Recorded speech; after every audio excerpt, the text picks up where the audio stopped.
Bonjour à tous, nous sommes ravis de vous accueillir pour cette nouvelle conférence de notre cycle Regards croisés. Je suis Julien Escribe, à Centrale 1991, président de Centrale Supélec Numérique et administrateur de Centrale Supélec Alumni. Et j'avais eu le plaisir de co-animer avec Denise Anviette, qui animera le chat aujourd'hui, le numéro spécial de la revue que vous voyez ici. Et nous allons pouvoir traiter d'un certain nombre de thèmes liés à la cybersécurité. Alors, on rappelle quelques règles sur comment ça va se passer. On vous demande à tous de bien rester sur muet, même si vous avez la possibilité de vous remettre, de réactiver vos micros. En revanche, n'hésitez pas du tout à poser vos différentes questions sur le chat, sur la fenêtre de chat. Elles sont visibles par tout le monde. Et Denis animera le débat pour présenter quelques-unes des questions à nos brillants orateurs. Et on fera ça à deux moments. On fera une interruption d'une ou deux questions à mi-parcours.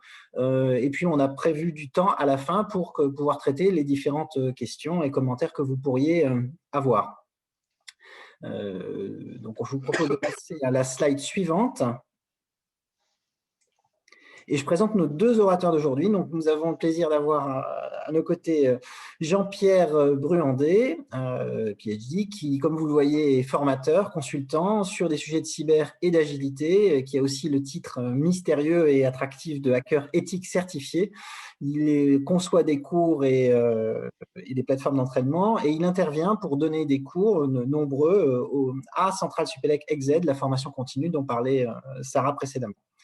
Notre deuxième speaker aujourd'hui est Bernard Barbier, Centrale 1976, qui est président de sa société Bébé Cyber, qui est membre de l'Académie des technologies et qui a été l'ancien patron, l'ancien CISO du groupe Capgemini et également l'ancien directeur technique de la DGSE avec la mise en place de programmes intéressants comme les grandes oreilles et d'autres sujets très intéressants pour notre société. Après avoir planté le décor, j'ai le plaisir de passer la main pour le slide suivant à Bernard qui va commencer à animer le débat. Qui est-ce qui tourne les slides? C'est moi. Donc le slide suivant. Il est à l'écran. Voilà, donc pour introduire le sujet, donc, je vous présente des exemples récents je dirais, de failles et vulnérabilités qui ont fait beaucoup de bruit. Alors pour moi, là, qui explique un peu l'état de la situation. Donc, il y a eu un premier jet, c'était une faille qui a fait beaucoup de bruit, c'est dans les puces Intel et d'autres puces, en fait. Il y a eu des failles qui ont été détectées dans la gestion des caches, hein, donc, qui permet d'accélérer les opérations dans la puce. Donc, il y a ces caches qui ont été conçues il y a une quinzaine d'années, en fait, dans un but d'accélération. Récemment, en fait, il y a 2 ans, il y a des chercheurs qui ont découvert qu'on pouvait leurrer ces caches et qu'on pouvait donc accéder à des informations sensibles, donc en particulier des données protégées. Et donc, ça permettait finalement de pouvoir voler des mots de passe ou même ce qu'on appelle augmenter des privilèges. Alors, jusqu'à maintenant, bon, il n'y a pas de grosses attaques, il n'y a pas d'attaques qui ont été vraiment identifiées à partir de cette faille. Cette faille a été corrigée par une couche logicielle, finalement, qui quand même diminue fortement les performances des processeurs. Mais ça démontre bien, en fait, qu'il y a presque une dizaine d'années entre la conception d'un système, finalement, sans penser à la sécurité, et 10 ans après, il y a eu d'énormes progrès de fait dans l'identification des vulnérabilités et des failles. Et donc, autre point important, où là, ça a été exploité, c'est les systèmes de gestion, ce qu'on appelle des SCADA, de gestion d'automates. Donc, des SCADA, donc Schneider Electric, maintenant, développe des systèmes de plus en plus intelligents, entre parenthèses. Et ces systèmes sont déployés dans des usines extrêmement importantes. Donc là, en particulier, ça a été déployé dans des raffineries en Arabie Saoudite. Et il y avait donc une faille qui a été découverte et exploitée, hein, donc dans cette phase pendant laquelle la faille est découverte, non connue par l'éditeur de logiciel, c'est ce qu'on appelle un zero day. Et donc, il y a des hackers iraniens qui ont utilisé cette faille pour bloquer et attaquer des raffineries en Arabie Saoudite. Et puis, troisième point extrêmement alarmant, c'est il y a 2 ans, en fait, la Cour des comptes américaine, l'équivalent de la Cour des comptes, a demandé un état des lieux sur les armes américaines un peu intelligentes. Et c'est pareil, ils se sont rendus compte que ces armes qui ont été conçues il y a 10-15 ans, un avion, par exemple, si vous regardez le Rafale, la conception initiale du Rafale, c'est il y a presque 30 ans. Donc, entre le moment où on conçoit un système d'armes et au moment où le système d'armes est opérationnel, il peut y avoir 15 années. Et l'état de l'art sur la cybersécurité a tellement évolué en 15 ans qu'en fait, on découvre actuellement des failles dans des systèmes d'armes qu'on pensait qu'on a complètement ignoré il y a une quinzaine d'années. Donc, dans l'Internet des objets, l'IoT, en fait, on est confronté à ce problème où, entre la conception des systèmes et la mise en œuvre de ces systèmes au niveau du grand public, il peut y avoir une dizaine d'années, et ce qui fait qu'on a des failles, on découvre en permanence actuellement des failles. Voilà, un peu les exemples récents qui sont extrêmement alarmants pour je dirais, le futur de ces technologies. Ok, du coup, je vais prendre la suite, la relève. Alors, ce qui est intéressant de bien comprendre dans cet environnement des systèmes IoT ou des systèmes connectés en général, c'est la notion de surface d'attaque. La surface d'attaque, c'est quoi? C'est en fait l'ensemble des vulnérabilités potentielles ou potentiellement exploitables qui vont nous permettre de prendre le contrôle d'un dispositif connecté ou d'une infrastructure, d'un réseau sur lequel il est connecté. Et en fait, plus cette surface d'attaque est grande, plus un attaquant aura la capacité de mener une attaque plus ou moins sophistiquée et avec un impact plus ou moins important. Donc, cette surface d'attaque a évolué extrêmement vite au fil des années, depuis le premier objet connecté jusqu'à la situation qu'on connaît aujourd'hui. Et cette surface d'attaque, elle est très fortement liée à l'augmentation de la connectivité sur les réseaux, sur les infrastructures. Donc, on va parler de facteurs d'échelle, par exemple. Donc, juste pour donner quelques chiffres, dans les années 80, là où on avait une centaine de machines connectées, aujourd'hui, si on regarde que la partie IoT, on a des projections qui nous donnent, d'ici à un horizon 2025, de 70 milliards d'objets connectés sur les réseaux. Donc, c'est énorme. L'autre élément qui est important aussi, qui explique cette augmentation de la surface d'attaque, c'est l'amélioration des performances des dispositifs. On a aujourd'hui, d'un point de vue technique, des dispositifs qui sont de plus en plus complexes et qui permettent de générer énormément de données et de la traiter de façon très efficace et de la transférer de façon très efficace. Alors, dans l'historique finalement de l'IoT, des systèmes connectés, j'ai retenu 3 dates. Donc, la première, c'est 1982. Donc, des étudiants de Carnegie Mellon Institute aux États-Unis ont mis des capteurs dans un distributeur Coca-Cola pour avoir la possibilité de connaître à un instant T l'état de stock des canettes de Coca-Cola dans le distributeur. Et en fait, ce dispositif était connecté sur l'ancêtre du web, donc l'ARPANET, qui était, donc à l'époque, il y avait à peu près une centaine de machines connectées uniquement. Mais en fait, tout le monde, enfin les personnes qui étaient intéressées, qui étaient connectées sur cette machine, avaient la capacité de connaître l'état du stock. Deuxième date importante, 1988. Donc un étudiant du nom de Robert Morris a développé le premier verre informatique qui était basé sur l'exploitation de vulnérabilités sur des services qui tournaient sur des serveurs informatiques et qui permettait justement de propager donc ce fameux verre informatique et aussi de mener des attaques possiblement sur les serveurs.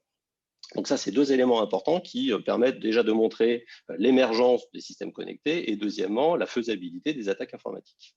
Troisième date importante que j'ai retenue, c'est 2016. 2016, donc il y a un malware qui s'appelle Mirai qui a été déployé et qui infectait les objets connectés. Donc là, on est complètement dans la thématique. L'objectif du malware, c'était quoi? C'était de finalement créer un réseau d'objets connectés qui attendait finalement le top d'un serveur qui est contrôlé par un attaquant.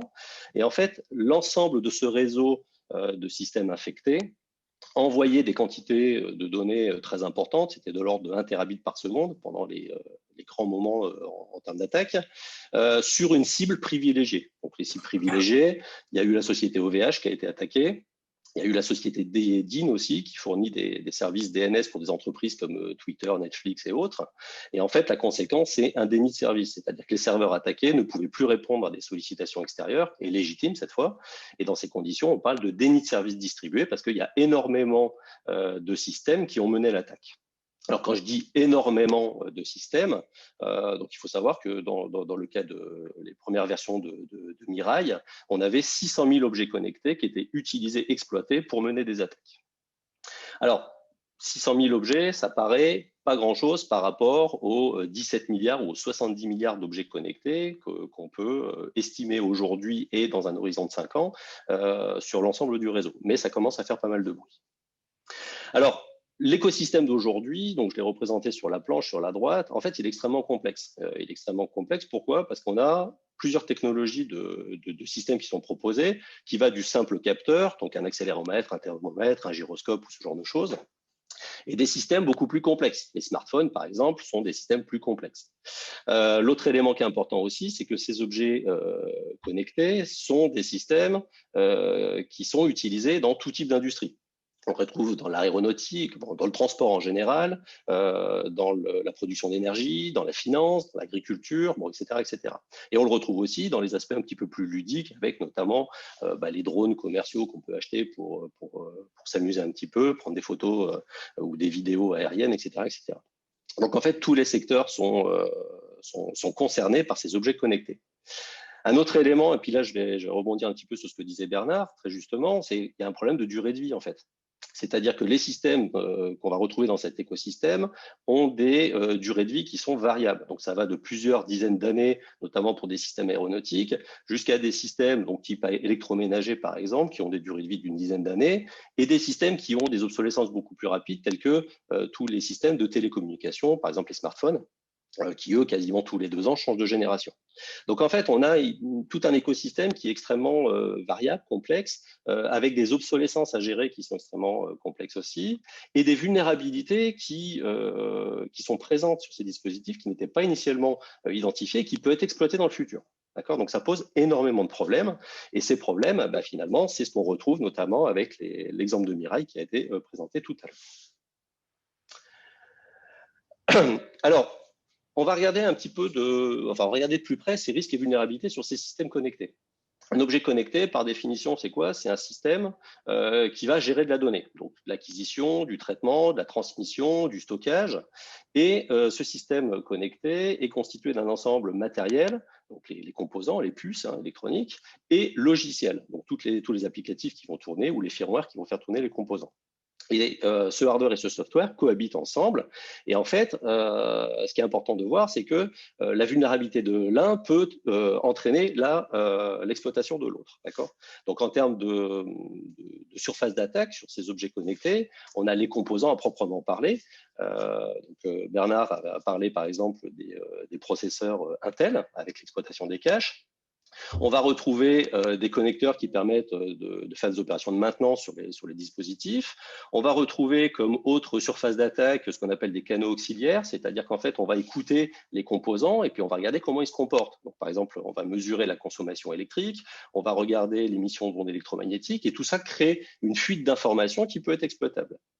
Pour la partie logicielle, on peut citer les interfaces homme-machine, dans lesquelles, en fait, on va, par exemple, remplir un champ utilisateur, envoyer une requête à un serveur et récupérer, exfiltrer une information en retour. Ça aussi, c'est une surface d'attaque. Donc, tous ces éléments sont des points de vigilance qu'il faut prendre en compte dans la conception et qui créent un petit peu de complexité dans ces systèmes. L'autre élément qui est caractéristique de ces systèmes connectés, c'est qu'ils sont limités en ressources. C'est-à-dire qu'on pourrait imaginer de protéger au maximum ces dispositifs avec des systèmes de détection, des antivirus, des firewalls, tout ce qu'on veut. Le problème, c'est que comme ils sont limités en ressources, ça va avoir un impact sur les performances. Donc en fait, il y a un compromis qui doit être réalisé quand on conçoit ces systèmes entre la vraisemblance d'une attaque sur le dispositif et finalement la capacité qu'on a de déployer des solutions de protection. Dans tous les cas, ce qu'il faut retenir, la phrase importante, c'est que dans un système, alors dans ce système dans l'ensemble, c'est-à-dire non seulement l'objet connecté, mais en plus le réseau sur lequel il est connecté, l'élément le plus faible de la chaîne, c'est lui qui va être exploité par l'attaquant pour justement mener une attaque peut-être d'ampleur. Alors au niveau de ces attaques, on a différents scénarios qui sont possibles. Le premier, c'est une exploitation directe d'une vulnérabilité d'un dispositif. Si on prend un dispositif, on peut prendre par exemple un smartphone, il y a beaucoup d'informations qui sont stockées à l'intérieur. Généralement, quand on fait de la communication, elle est chiffrée. Donc, il y a plein d'informations qui peuvent intéresser un attaquant. Donc là, on va essayer de trouver une vulnérabilité qui peut être liée au logiciel ou qui peut être liée au matériel et qui va permettre justement à un attaquant de récupérer ces informations pour voler des données, par exemple.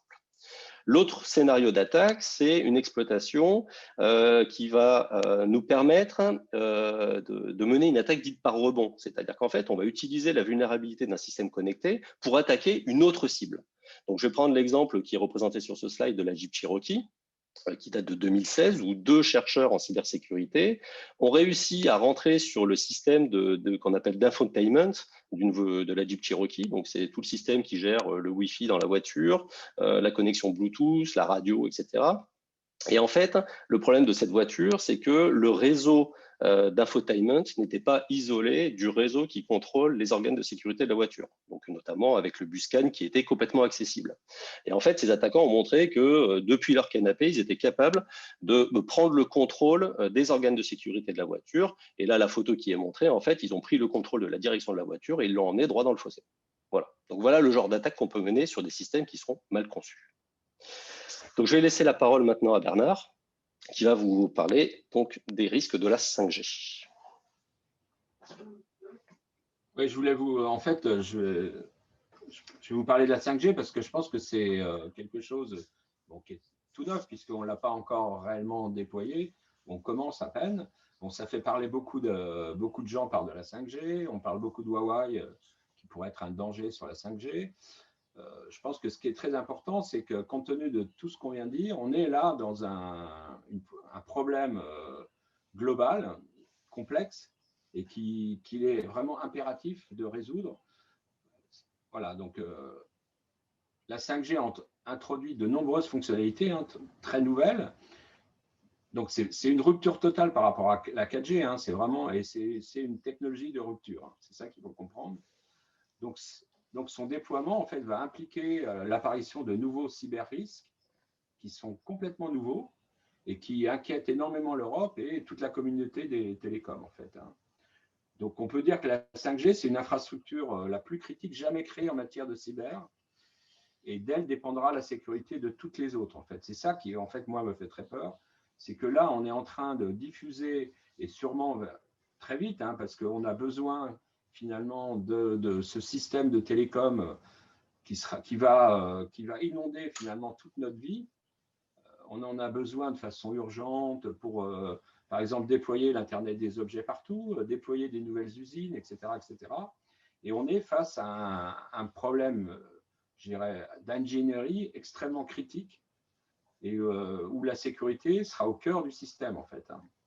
Alors, pourquoi c'est très critique? C'est parce que finalement, sur la nouvelle 5G, donc qui va apparaître dans une deuxième étape, on n'a quasiment plus de sécurité hardware. On est dans un système totalement logiciel. Et on voit bien que quand même, quand on regarde tous les problèmes que nous avons en cybersécurité et toutes les vulnérabilités, un très grand nombre de vulnérabilités sont dues finalement au logiciel, souvent mal écrit, il y a des bugs, etc. etc.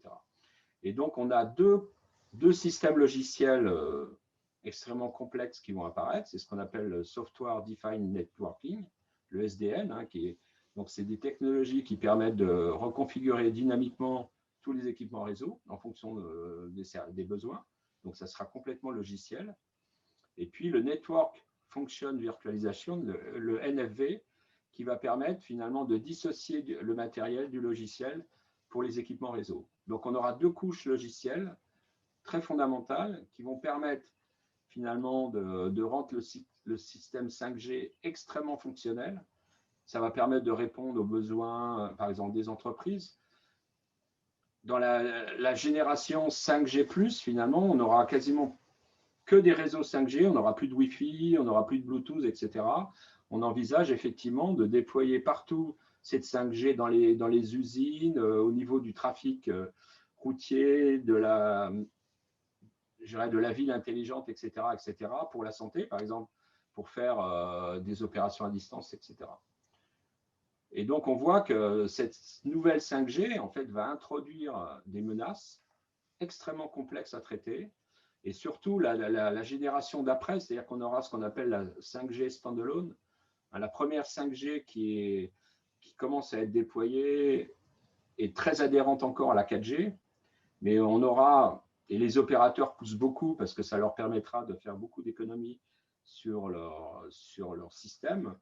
On aura ce qu'on appelle la 5G standalone, qui va apparaître peut-être en 2023, 2024, 2025, mais qui va être d'une complexité énorme à qualifier.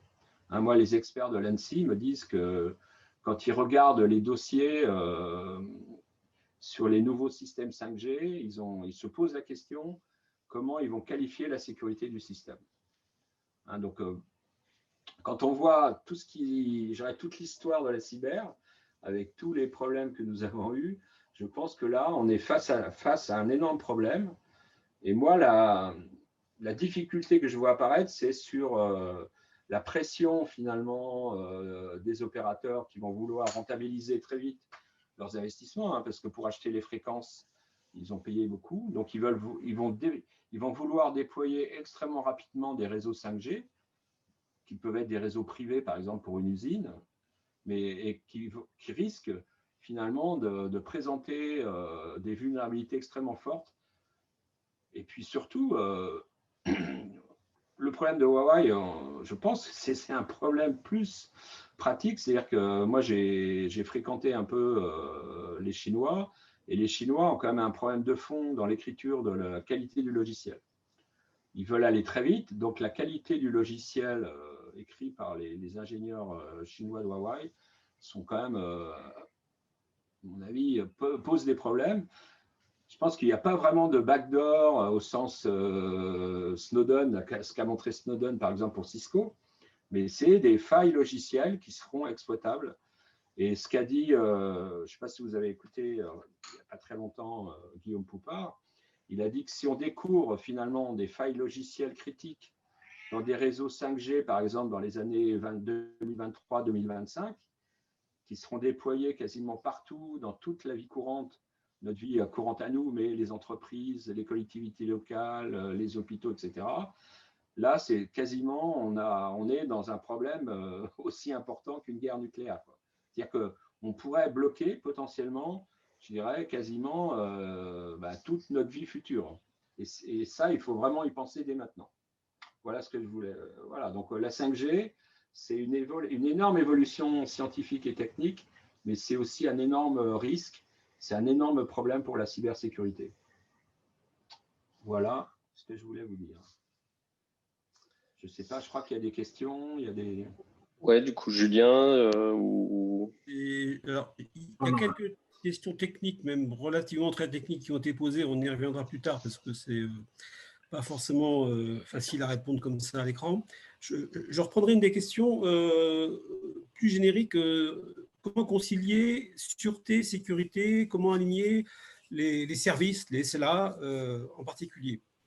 Donc là, je pense que la question est valable pour les deux. Et pour l'alignement des SLA, on parle de la CIA. Et là, mon ignorance. Donc, si jamais Bernard peut nous éclairer sur ce que c'est que le DIC au passage, ça sera avec plaisir. Le DIC DIC, oui, c'est ce qu'a dit un des participants. Ben, je ne sais pas ce que c'est que le DIC, moi, je ne sais pas. Bon, bah alors, je ne sais plus. CIA, pourquoi CIA? C'est l'équivalent de confidentialité, intégrité et… D'accord. Voilà. Non, mais d'accord. Bon. Non, mais d'accord, je comprends ce que tu veux dire. Non, mais c'est sûr que le problème, moi, ce que j'ai vu, c'est que d'un côté, on a des SLA qui permettent d'avoir une qualité de service. Et ça, dans les sociétés de service, moi, j'étais 6 ans chez Capgemini, voilà, c'est notre référentiel. Actuellement, effectivement, face à ces SLA qui sont, je dirais, l'ADN des gens qui font de l'exploitation informatique, moi, je me suis trouvé confronté à un problème, c'est-à-dire que au niveau de sécurité, c'est-à-dire que l'exploitation informatique, elle ne voit que les SLA, quand on a, par exemple, une attaque cyber, finalement, il y a beaucoup d'attaques. Bon, les ransomware, ça casse tout. Mais si ce sont des attaques de type espionnage, on ne voit rien. Donc, les SLA ne sont pas du tout touchés. Mais comment faire comprendre à un informaticien que même si son SLA est toujours garanti, il est en situation de vulnérabilité et qu'il faut tout arrêter. Hein, on arrête parce qu'il y a un ransomware qui se propage, mais est-ce qu'on arrête un système parce qu'on est soumis à une tentative d'espionnage? C'est un des gros problèmes. Voilà, voilà, on a entre sûreté et sécurité et puis qualité de service en fait. Alors, Bernard, Jean-Pierre, est-ce qu'une solution, entre guillemets, ne serait pas d'introduire dans les SLA justement la nécessité de la sécurité des données?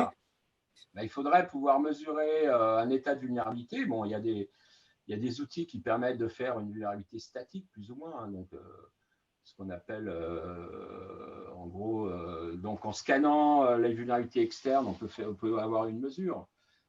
Mais on est très loin d'avoir un système dynamique qui permette, bon, par exemple, Alcide, qui vient d'être racheté, fournissait des outils presque temps réel de qualité de la sécurité de l'Active Directory. Mais à un moment donné, c'est très compliqué. Par exemple, si je prends le cas de l'Active Directory, qui est un élément clé de sécurité, bon, ben, Alcide va dire, attention, par rapport aux normes CIS, hein, donc, qui sont des normes internationales, vous êtes en danger majeur. Mais de l'autre côté, les SLA sont assurés. Voilà. Et je pense qu'effectivement, il faudrait à un moment donné introduire des critères qui sont que si on a un seuil de vulnérabilité qui est franchi, ben je pense qu'on arrête des services, etc. Donc, on va dégrader le SLA en général. Hein. Mais on voit bien qu'entre la sécurité et le SLA, à un moment donné, il faudra choisir aussi. Hein. Alors après, pour compléter ce qu'a dit Bernard, là, concernant les outils dynamiques, aujourd'hui, on mise quand même pas mal sur l'intelligence artificielle pour justement nous aider à être à la fois proactif, c'est-à-dire être capable d'anticiper un minimum ce qui pourra se passer, et du coup apporter une réponse adaptative en fonction de la situation. Donc finalement, ces outils-là auraient tendance à essayer de préserver le SLA, mais bien évidemment, il y a des domaines où, en tout cas, il y aura toujours des cas de figure dans lesquels réussir à concilier les deux va être extrêmement difficile. Une question complémentaire.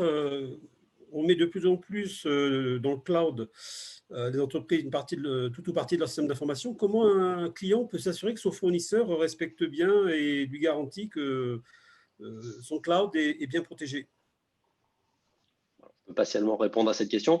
Bon, la première chose, quand on va migrer vers des solutions cloud, donc la première chose à faire, bien évidemment, c'est de s'assurer de la maturité en termes de cybersécurité du fournisseur de services cloud.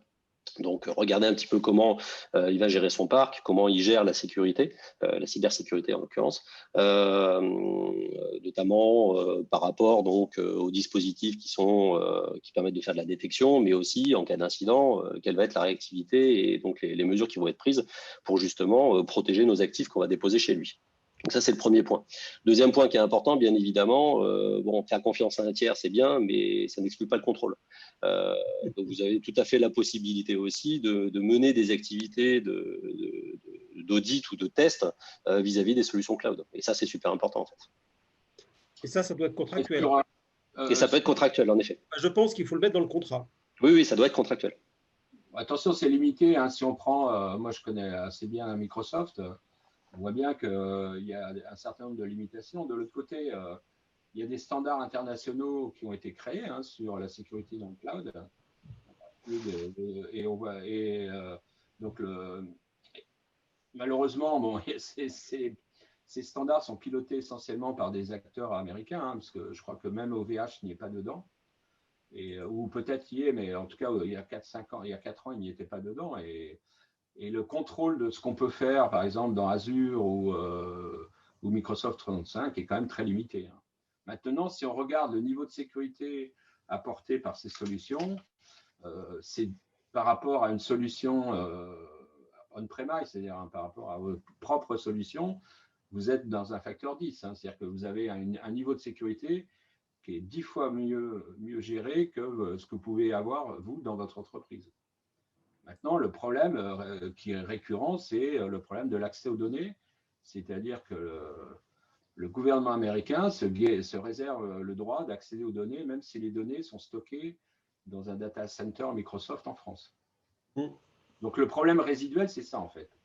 C'est-à-dire qu'en basculant, par exemple, dans Microsoft 365, vous faites un gain de facteur 10 dans la sécurité de vos systèmes, parce que Microsoft vous amène un niveau de sécurité extrêmement fort, et de l'autre côté, vous rendez vos données accessibles au gouvernement américain.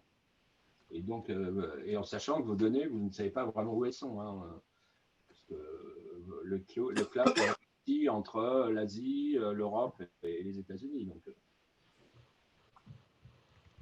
et avant qu'on ait des capacités d'offrir des systèmes de type Microsoft Azure, Microsoft 365, Amazon, je pense que on va falloir attendre des années. Hein. Ok. Donc, Jean-Pierre, on va peut-être passer au slide suivant. Donc du coup, c'est Bernard qui va parler. Hop, voilà. Donc face alors, le slide, voilà.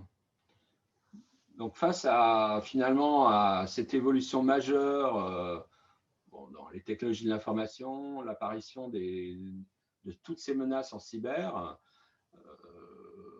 je pense qu'on on doit faire une révolution intellectuelle, même ou organisationnelle très fort. Et bon, moi, j'ai travaillé pendant 6 ans donc, au sein du groupe Capgemini, j'étais le responsable de la cyber. Et j'ai mis en place en interne, mais aussi avec des clients. Et je suis… alors pour moi, le fondement, c'est vraiment apprendre à gérer le risque numérique. Et je me suis rendu compte que ce n'était pas quelque chose qui était naturel. Que beaucoup de gens ont du mal, et de dirigeants ont du mal à comprendre ce que c'est que le risque numérique. Alors j'ai écrit un papier là-dessus, ce que j'appelle Bon risque appétit, qui explique, donc ça doit dater de 2015, qui explique finalement voilà, que dans le futur, on sera amené à gérer ce risque numérique et qu'il va falloir qu'on apprenne à le gérer. Alors le problème de fond qu'on avait on était dans une vision forteresse, ligne Maginot, hein, donc dans les équipes informatiques, en gros, on a vu apparaître les firewalls, donc on a mis en place finalement des barrières, ce qu'on appelle des firewalls, et on s'est dit, tiens, ben, on va protéger, donc c'était aussi la culture des systèmes d'information de défense, hein. On devait chiffrer, mettre des barrières. Donc on a créé des forteresses.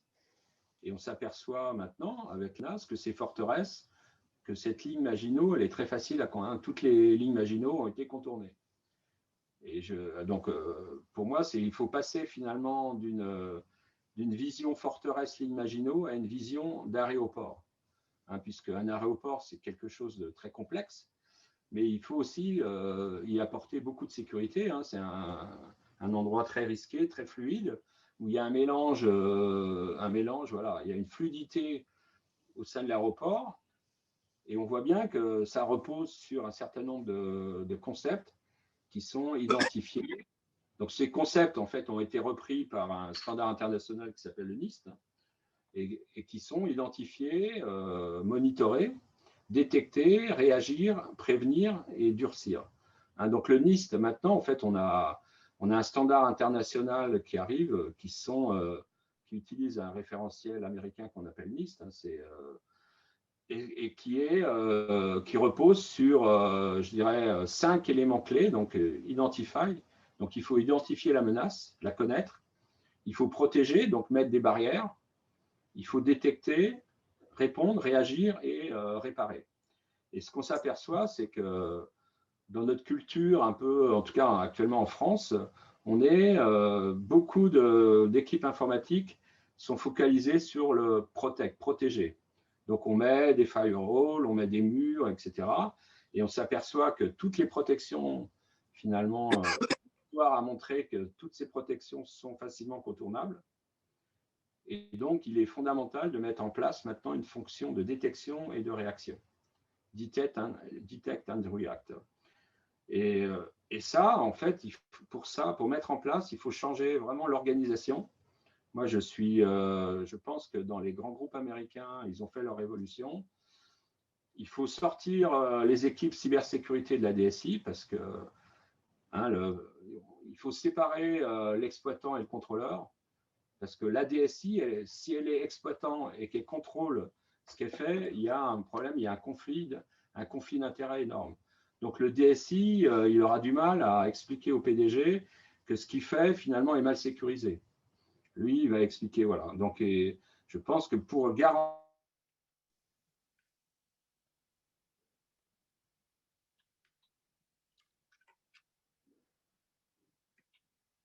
c'est très dur. Alors, il y a quelques entreprises qui sont en train de faire cette révolution, c'est de créer une équipe de cybersécurité rattachée au niveau du PDG, du secrétaire général, et qui, en fait, soit finalement, qui fasse un contrôle de l'exploitant qui est la DSI. Et surtout, de plus en plus dans les entreprises, il y a ce qu'on appelle le shadow IT, c'est-à-dire que des équipes métiers, des business units métiers vont se passer de la DSI, vont acheter des services à un fournisseur de cloud en mode SaaS, donc Salesforce par exemple. Et donc, voilà, pour accéder à Salesforce, vous n'avez pas besoin d'infrastructure interne. Et donc, on s'aperçoit que dans certaines entreprises, la DSI, finalement, couvre moins de 50% de l'informatique de l'entreprise. Et donc, créer cette fonction finalement de gestion du risque numérique rattachée au PDG, au secrétaire général, mais en tout cas à très haut niveau de l'entreprise, me paraît un changement fondamental. Une chose aussi qui est donc créer ces fonctions détect et respond, c'est vraiment quelque chose qu'il faut faire très très vite, que beaucoup d'entreprises n'ont pas encore réalisé. Alors les entreprises type OIV, opérateur d'importance vitale, ont obligation de le faire pour avoir la qualification de leur système d'information, mais beaucoup d'entreprises qui ne sont pas OIV ne l'ont pas fait. Et puis, point aussi essentiel, c'est connaître la menace, donc identify, et donc mettre en place une culture de la cyber threat intelligence. C'est assez fondamental, finalement, connaître sa menace. Voilà, donc ces changements sont en train de se faire. Moi, ce que je constate, parce que chez Capgemini, on avait quand même une équipe américaine qui représentait 30% du chiffre d'affaires, c'est que les Américains, là-dessus, ont 5 à 10 ans d'avance par rapport à nous. Beaucoup d'entreprises françaises sont à la traîne. Alors, effectivement, ça coûte des sous, mais avoir toute son informatique bloquée par une rançon, ça coûte aussi très cher. Et puis, une attaque majeure de type NotPetya, par exemple, NotPetya a coûté des centaines et des centaines de millions à des grandes entreprises françaises. Donc, il existe des réponses, mais ça nécessite pour moi vraiment un changement profond des mentalités et de l'organisation. Et donc, ce changement, le fondement de ce changement, c'est ce que j'appelle la gestion du risque numérique. Voilà ce que je voulais dire. Ok, donc je vais prendre la suite. Alors, au niveau des réponses qu'on va apporter, donc moi je vais plutôt vous parler de l'aspect production, réalisation de produits, que ce soit logiciel ou hardware. En fait, bon, ce qui est important, bien évidemment, c'est de faire preuve à la fois de proactivité et de réactivité. Donc, la réactivité, c'est juste savoir agir vite et bien en cas d'incident. Donc, la mise en place de mécanismes d'isolement des éléments infectés, le déploiement des patchs sécurisés sont des éléments à prendre en compte dans cette réactivité. Pour l'anticipation, c'est un petit peu plus compliqué, puisqu'il va falloir essayer d'identifier en avance la façon dont nos systèmes vont être exploités. Et franchement, on n'a pas de boule de cristal, donc c'est extrêmement compliqué comme exercice. On a des outils qui vont nous permettre de le faire. L'analyse de risque, par exemple, va nous permettre, en mode un petit peu brainstorming avec des experts, d'essayer d'imaginer comment on pourrait exploiter les systèmes qu'on souhaite mettre sur le marché. L'autre élément qui est important aussi, c'est le pen testing. Le pen testing, on peut le faire soit en mode boîte blanche, c'est-à-dire qu'on sait exactement ce qu'on cherche, c'est-à-dire qu'on sait que y a une vulnérabilité à un endroit et puis on va essayer de voir si elle est réellement exploitable. Et après, il y a le mode boîte noire dans lequel là, on va se mettre dans la peau du hacker et on va essayer de façon fortuite de trouver ces fameuses failles zero day qui pourraient être dans le futur exploitées.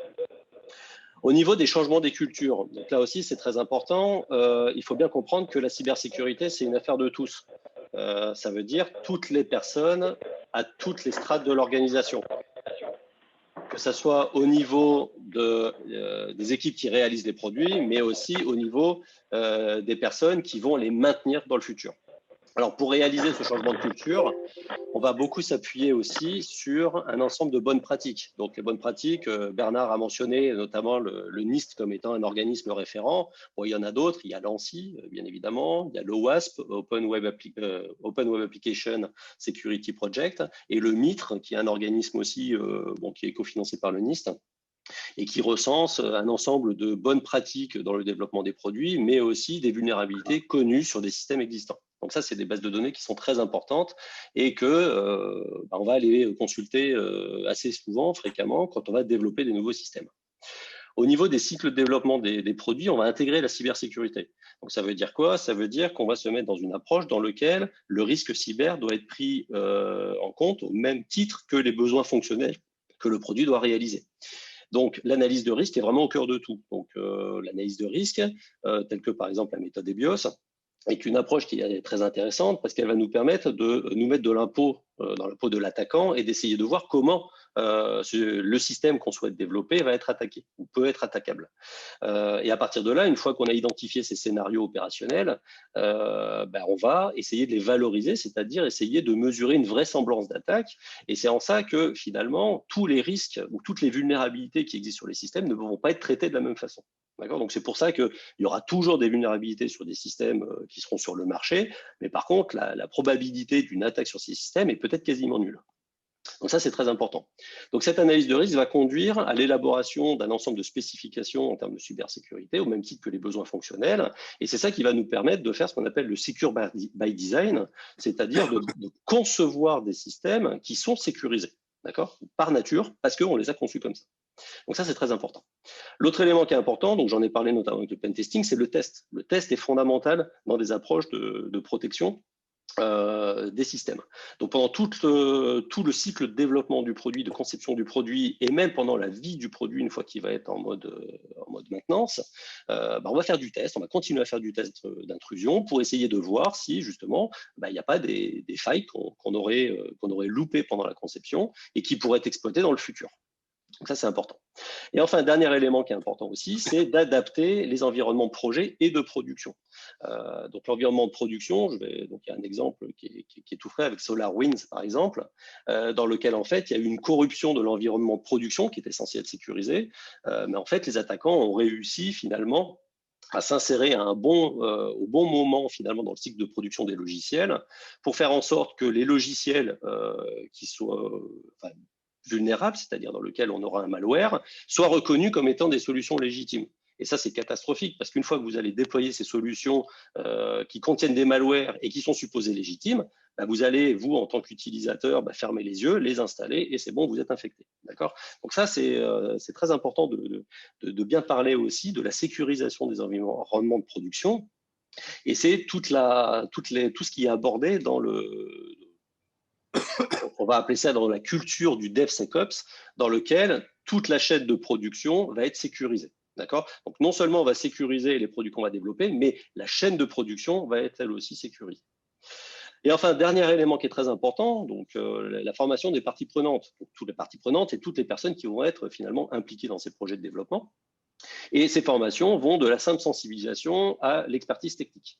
Donc pour donner un exemple, dans l'EXED, on a des cycles de formation dans lesquels on fait par exemple 3 jours de tronc commun dans lequel on va mixer en termes de population des personnes qui sont issues du milieu hardware, du logiciel et des systèmes. Et l'idée, c'est que tout le monde ait la même compréhension finalement de ce qu'est le risque numérique, de la cybersécurité, et comment finalement chacun des métiers qui intervient sur la conception des systèmes va être impacté par ce risque. Donc ça, c'est pour la partie finalement sensibilisation, tronc commun. Et après, on rentre sur des modules plus avancés. Donc, par exemple, donc moi, j'interviens plus sur la partie logicielle. Donc, comment je vais sécuriser des applications qui tournent sur des systèmes ou même des firmware qui vont faire tourner les composants. Donc ça, c'est super important. Donc après, on peut faire la même chose sur la partie hardware. Et ce qui est important par-dessus tout, c'est quand même la pratique. Donc les formations qu'on propose sont des formations qui intègrent beaucoup d'exercices pratiques et de préférence. Donc il y a un format qu'on aime bien qu'on appelle le cyberlympique. Donc c'est un mode de challenge, une espèce d'immersion finalement dans une attaque d'un système, un système réel, physique. Donc ça peut être des Raspberry Pi, ça peut être des systèmes Arduino ou autres. Et l'idée, c'est d'injecter à l'intérieur des vulnérabilités, alors plus ou moins difficiles à trouver, mais de montrer que finalement, en combinant les attaques hardware et software, on est capable justement de rentrer dans le système et de prendre complètement le contrôle. Et à partir de là, on demande aux personnes formées de se poser la question, bon, ok, compte tenu de toutes les recommandations qui sont données, est-ce que je peux mettre des patchs en place qui permettent de sécuriser au maximum ces systèmes? Donc la formation est très importante et elle se trouve à tous les niveaux finalement des personnes qui interviennent dans la conception du système. Donc voilà ce que je voulais dire sur cette réponse purement opérationnelle au niveau de la production des solutions. Alors, je regardais les questions, mais je voudrais en complément, c'est sur l'aspect opérationnel et finalement, comment la difficulté en cyber, c'est comment finalement dans le temps, parce qu'on a des référentiels, on a des normes, donc on va fixer, par exemple, dans le développement d'une nouvelle application, on va mettre en place tout un tas de règles, mais ce qu'on voit en fait, c'est le problème du maintien en conditions de sécurité dans le temps. C'est-à-dire que les entreprises, quand elles mettent en place un système sécurisé à T0, et la très grosse difficulté, c'est comment je maintiens en conditions de sécurité, en conditions opérationnelles de sécurité, le système dans le temps. Face à beaucoup de contraintes, donc des contraintes de SLA, des contraintes d'évolution, des contraintes de sous-traitance, etc., des contraintes d'évolution des versions logicielles, etc. Et cette maintien en conditions opérationnelles de sécurité, c'est quelque chose de très complexe. Et c'est pour ça que moi, je suis un grand partisan de séparer ces fonctions de la DSI et de créer vraiment au niveau de la direction générale une équipe, alors qui peut être après, est-ce qu'au niveau des risques, il y a quand même, souvent il y a des équipes qui sont chargées de gérer les risques, mais le risque numérique est vraiment très particulier. Et cette équipe, donc, qui doit être rattachée à la direction générale, elle a aussi une fonction opérationnelle, c'est comment je maintiens en conditions opérationnelles de sécurité les systèmes complexes. Très bien.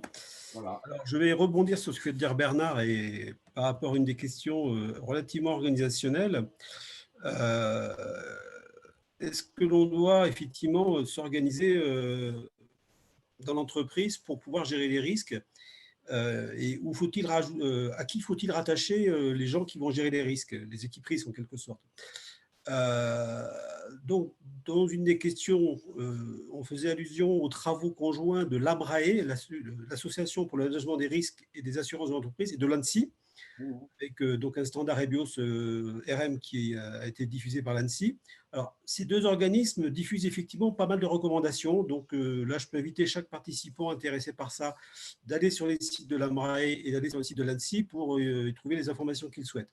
L'AMRAE en particulier, alors je suis membre de l'AMRAE au passage, recommande effectivement de mettre la direction des risques directement au niveau de la direction générale. Donc de ne pas la faire dépendre de la DSI, donc ce qui a été dit, je crois, par Bernard à l'instant, mais bien d'avoir quelque chose d'à part. Hein. C'est trop important, trop, comment dire, trop sensible. Comme ça a été dit tout à l'heure, ça coûte peut-être un peu cher, mais ça coûtera encore plus cher lorsque le risque sera avéré. Donc voilà, donc cette notion de rattachement, effectivement, est extrêmement importante dans l'organisation de l'entreprise et je me suis permis de faire la réponse à la question. Ceci étant, si Jean-Pierre veut faire un complément de réponse. Non, sur cette partie, j'ai pas plus d'éléments à apporter. Donc, okay. Donc en effet, c'est important de se rattacher à ces référentiels, ça c'est sûr. Ouais. Voilà. Alors, autre question, comment s'assurer qu'on soit en condition d'avoir autant de jeunes techniciens, d'ingénieurs sur la cyber avec l'expertise qu'il faut pour s'assurer effectivement que l'on va bien protéger son entreprise, son organisation contre les hackers qui, il faut bien le reconnaître, sont souvent en avance, ont un train d'avance sur l'entreprise. Donc ça, c'est aussi une question un peu d'organisation, de ressources et qui, je pense, s'adresse à l'équation économique de l'entreprise ou de l'organisme. Bernard ou... Bernard? Sur la formation, bon, d'abord, moi, ce que je constate, c'est, bon, j'ai été chez Capgemini, là, c'est qu'il y a un manque criant extrêmement important d'experts. Hein. Alors, le problème, c'est que cette expertise, si on regarde les pentesters, bon, les hackers éthiques, etc., quand on voit finalement les très bons pentesters, hein, ceux qui sont capables finalement de pénétrer dans le système, bah, ce n'est pas parce qu'ils ont un beau diplôme d'ingénieur qu'ils sont un bon hacker, ethical hacker. Donc, c'est un domaine qui n'est pas un domaine scientifique, hein. C'est un domaine où l'imagination est très, très importante. Donc, il faut trouver une balance entre des gens qui ont beaucoup d'imagination et puis des bons ingénieurs, parce qu'il faut aussi beaucoup connaître la technique. Et je trouve que le métier de RSSI, moi, j'aime pas trop le mot RSSI, mais en tout cas de Cyber Security Officer dans un très grand groupe, hein, moi je l'ai vécu chez Capgemini, c'est extrêmement valorisant. On est en contact avec tous les métiers de l'entreprise. Et je pense que pour des ingénieurs centraliens ou autres, à mon avis, ça peut être vraiment un métier très intéressant. Je trouve que Centrale Supélec devrait augmenter fortement ses formations dans ce domaine pour former les futurs Cyber Security Officers des grands groupes français. Il faut savoir qu'au niveau salaire, bon, il y a quasiment un facteur 10 entre, là, par exemple, une très grande banque mondiale recrutait le monsieur sécurité, donc qui couvre toute la sécurité, dont la sécurité cyber, en gros à 3 millions de dollars par an. Quand on regarde le salaire des RSSI en France, on est très loin de ça. Oui. Donc il va y avoir un saut quantique sur les salaires, parce que ça va devenir, dans 3, 4, 5 ans, ces gens-là vont devenir un élément clé de l'entreprise. Et comme c'est une denrée rare, bah, les entreprises vont… Donc, il va y avoir une inflation comme pour les footballeurs, quoi. Je crois qu'elle a commencé. Ouais. Donc pour compléter ce qu'a dit Bernard, donc concernant donc la formation de ces personnels, bon, ce qui est important bien évidemment c'est la pratique. Hein. Je veux dire le principe même du hacking, c'est de prendre un objet, un système quel qu'il soit, et d'essayer de voir si on peut le détourner de son usage premier. Donc c'est ça la base du hacking en fait.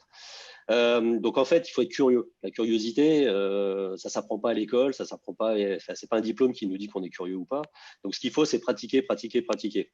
C'est pour ça que dans les organisations, il faut mettre en place donc non seulement des sessions de formation, et des formations par la pratique.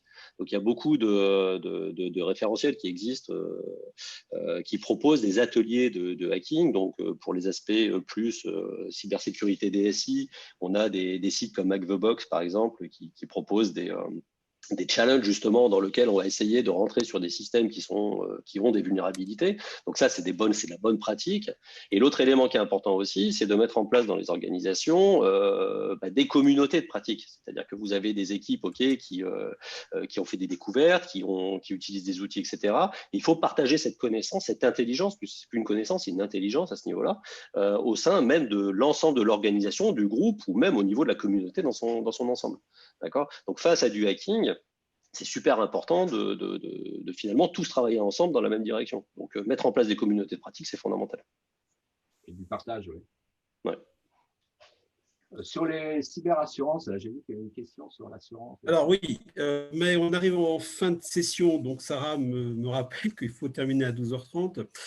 Alors, il y a tout un tas de questions techniques qui sont posées, donc on n'a pas le temps de les poser. Je ne sais pas s'il est possible que Jean-Pierre et Bernard fassent les réponses après, enfin je ne sais pas comment ça peut s'organiser. Vous verrez avec Sarah, puisque ces questions sont conservées sur le site. Ça peut intéresser les participants, effectivement, je pense qu'il y en a qui sont très pertinentes.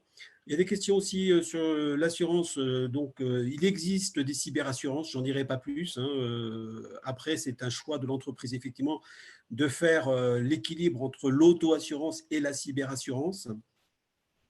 Il y avait une autre question, par exemple, comment les utilisateurs, les services fonctionnels, opérations, etc., qui ne sont pas dans la DSI, peuvent identifier qu'ils ont été victimes d'attaques sont en cours. Donc ça aussi, c'est une question très intéressante, mais on n'a pas le temps là d'y répondre maintenant. Là aussi, je pense qu'on pourrait essayer d'apporter des réponses peut-être par un complément au slide lorsqu'ils seront mis à disposition de tout le monde. Voilà, donc on est obligé d'en arrêter là pour les questions, et donc je passe la parole à Sarah. Oui, merci Denis, merci à tous. C'est vrai que c'est un petit peu frustrant de pas répondre à toutes les questions. Ce que je vous propose, si Jean-Pierre et Bernard sont d'accord avec ça, dans la mesure où on va vous communiquer la présentation en replay et puis le support, voilà, on peut éventuellement mettre les coordonnées de Jean-Pierre et de Bernard pour ensuite poursuivre les échanges en direct avec chacun d'eux. C'est l'alternative que je vous propose pour respecter malgré tout le timing et éviter les frustrations de chacun. Mais c'est vrai que la conférence a été très riche et dynamique et je vous en remercie pour ça. Voilà, la pertinence de vos nombreuses questions et la richesse et l'expertise des réponses qui ont été apportées par Jean-Pierre et Bernard. Je vous remercie. J'ai eu quelques soucis de connexion au démarrage de la conférence, donc je vous prie de m'en excuser. Au moment où, voilà, petite coupure au moment où j'expliquais que Centrale Supélec Exed, donc l'entité formation continue de l'école et Centrale Supélec Alumni avaient construit un cycle de conférences dont celle-ci fait partie et dont l'objectif est de vous apporter un regard croisant l'approche académique apportée par Centrale Supélec Exed et la pratique opérationnelle apportée par les diplômés, par les anciens de nos écoles. Si vous souhaitez poursuivre ces échanges, n'hésitez pas, que ce soit au travers de l'association Centrale Supélec Alumni ou de Centrale Supélec Exed. Nous sommes à votre écoute et très intéressés par vos témoignages et vos projets. Voilà, je suis ravie de ce moment et à très bientôt. Voilà, si Mélanie veut rajouter quelque chose en conclusion, sinon, Oui. je vous remercie beaucoup pour toute la pertinence de vos apports. Donc, merci à tous et à toutes. J'ai ajouté dans le chat le lien où sera disponible le replay et la présentation. Donc, ce sera en ligne dans la journée. J'ai également mis le lien du premier webinaire du cycle, donc gestion de crise et opportunités de changement, si en attendant vous voulez le visionner. Et donc, le prochain webinaire du cycle, ce sera sur le thème de l'entreprise nouvelle génération. Donc, on vous donne rendez-vous très bientôt.